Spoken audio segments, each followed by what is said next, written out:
All right, Michelle, thanks a lot. A number of runoffs, some tight key races, and a big race in Alabama. The showdown for governor going about the way most expected it would. Kay Ivey facing Walt Maddox. CBS 42 political analyst Steve Flowers here breaking down all the numbers. No real big surprise for Ivey, but how about Walt Maddox winning without a runoff, Steve? Well, I had suggested to you earlier in the week that I saw something that may lend itself to him winning without a runoff, and I also thought probably there'd be a low turnout, which there was. But that doesn't diminish how good a win that is. Maddox had 5 opponents. And even though some of those bottom 3 opponents didn't spend much money or time, they got about 10 to 15% of the vote because just being on the ballot.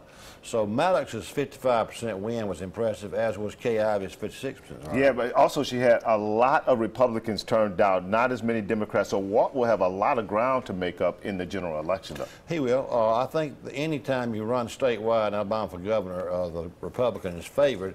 However, there's going to be quite a contrast with the young, vibrant, progressive mayor who's 45 years old versus a more seasoned, if you will, a veteran of state politics who's 75. Yeah, that's been the theme. We're going to take a look at the lieutenant governor's race there. A tight one there. This one surprised you? Did surprise me. I thought Twinkle at one time could win that race without a runoff. What happened was Ainsworth was able to spend some personal money and made $1 million media buy, and he ran negative ads. You about got to run negative ads, and that's the way they would have had it done to defeat Kay Ivey. Yeah, the Attorney General's race, it went back and forth. Very tight there at the end, a runoff there.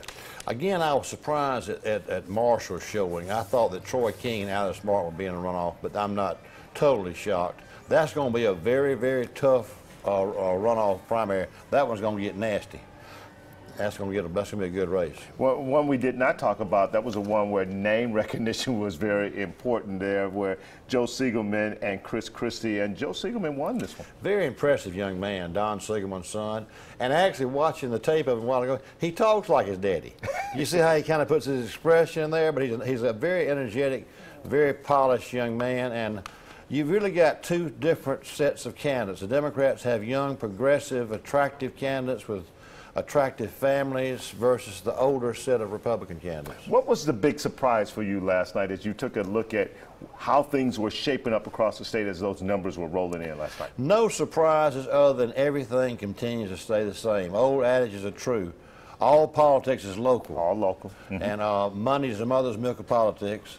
And Alpha showed how strong they were last night. If you went down the ballot and looked at the legislative races around the state, they won everything, and if you looked at the background, they supported Kay Ivey heavily, and even Jimmy Parnell, the president of Alpha, was with her last night. Now, that wasn't one surprise in that agricultural race. That one was a surprise. Yeah. But, you know, Alabamians have a tendency to ascertain which one of those candidates is really a farmer, and Pate really is a farmer.